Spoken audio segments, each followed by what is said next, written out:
Hey y'all, what's up? It's your girl Araba. I'm just coming back with you with a video, just kind of updating everybody on regards to my diagnosis with Sjogrens and Fibromyalgia.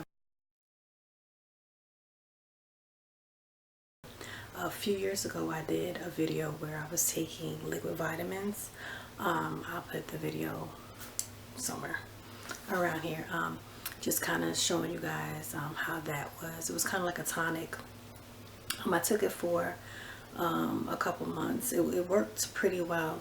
Unfortunately, the person that I had seen promoting the video kind of disbanded from the person who actually was selling it.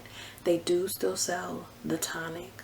I believe it's either out of Atlanta or out of Brooklyn, so I'll definitely link that website as well. I don't take it, and nothing against the people that make it or anything like that. Just at some point I just stopped drinking the tonic. I might even start it up again. I'm also looking into other forms of detoxing as well as other vitamins that I can take, and of course I'm always looking into transition in my diet so that I can feel more energetic. So for those of you who don't know what Sjogrens is, it's basically another autoimmune disease where a lot of your your cells and your organs and things like that feel dry. So there's a lot of like dry eyes, dry mouth type of things, and other symptoms that come along with that. And then a lot of people that I've seen on a lot of like the Sjogrens kind of like sites and groups and things like that, is that there are other things that they have along with that. So for instance, myself, I have fibromyalgia, or what some might call chronic fatigue syndrome. So where that just makes me exhausted a lot of the times. Even if I get some rest, I'm still feeling exhausted, or I feel a lot of pain where normally someone else would not. So at this point I'm still not on medication. I do try to do other things that could supplement, or take over medication, which is like acupuncture. I try to meditate, just try not to stress out, trying to do things that bring joy, staying active, even though a lot of times you're fatigued and you're tired and you're in pain. I have been told that it's best to be active. So, sometimes some people might be diagnosed and they want to stay in bed all the time. And granted, when you're in that type of pain, I'm not judging anybody. If you need to rest, if you need to lay down, that's what you need to do. You know your body better than another person. But for me personally, I like to stay active unless I'm really, really drained. And sometimes, especially because of my 9 to 5 or other things that I've been doing on the side for myself, I do get exhausted a lot, and then I kind of crash at the end of everything. But I do personally try to keep on going, because I don't want to like end up in a wheelchair or end up in bed or what have you. Once again, there are different variations of Sjogrens and chronic fatigue syndrome and fibromyalgia. So your pain may be way more than mine, or your fatigue may be way more than mine, where you can't even function daily. I'm at the point where I can still work, that I can, still move around, even though at times it's painful and at times I am exhausted and I just want to lay down. I don't want to do anything else. But I really personally keep myself pushing forward, because I just know it's important for me. I have a husband, I have a daughter. Like, I have to just keep on going. I cannot just be stuck in bed all day, and that's just not my personality. So that would be very difficult for me.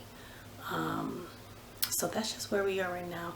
So at the end of the day, if you watch my videos before, I kind of go back into sometimes eating meat, more so like fish and chicken, or there'll be spots where I may be vegetarian or do some type of like vegan meal type of thing.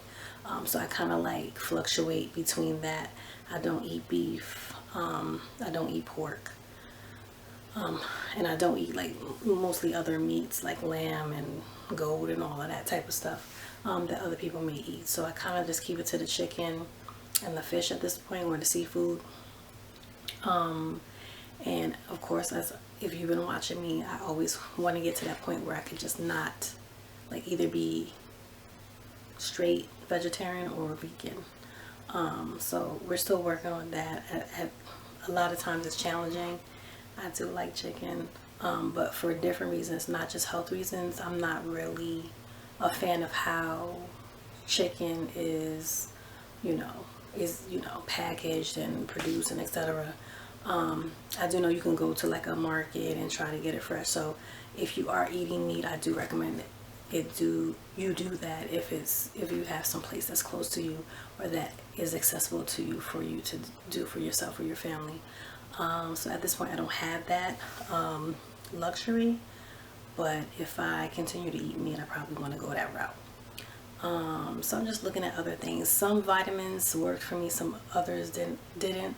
Unfortunately, a lot of times those vitamins are not under your medical insurance, so you have to pay a whole lot of money for those type of things. So at this point, it's just about balancing everything out, whether it's financially, etc., what makes sense for myself and what makes sense for my family, while still trying to be healthy, drinking more water, incorporating exercise, that type of thing, watching what I eat, limiting the processed foods, the junk food, and etc. So one of my weaknesses is like ice cream. At times I'll be eating it, and then at times you'll see where I don't eat it at all, and I take like a long break. The goal, of course, is not to eat it at all and find something else to replace it with. So I know a lot of people say like, oh, if you're going to switch your diet, then what are you supposed to eat? Where do you get your protein, etc.? There are ways, there are other foods that you can replace your normal meal or the American diet that most people go by. Just do the research, make sure you get good information. Definitely just research and then kind of see what's good for you. I have seen that in some instances eating meat for some people is beneficial versus not, and then for others they can still sustain and be healthy. So you definitely have to do what's best for you. I'm still trying to figure it out for myself. I'm still healthy. I still struggle with fatigue and at times pain and like like just stiffness and that type of thing, but I still pull through and keep it going. So I just wanted to give a little update. I definitely will put down, it was actually 2 videos in regards to the tonic, those videos down at the bottom, so you can kind of see where I came from, and some of the things that I had to go through and how that experience was for me. Try the tonic and see if it works for you. It may not just work for like Sjogrens and Fibromyalgia, but maybe some other autoimmune diseases. And if you have any other suggestions as far as livelihood and lifestyle and etc., definitely put it down below. I wish everybody the best.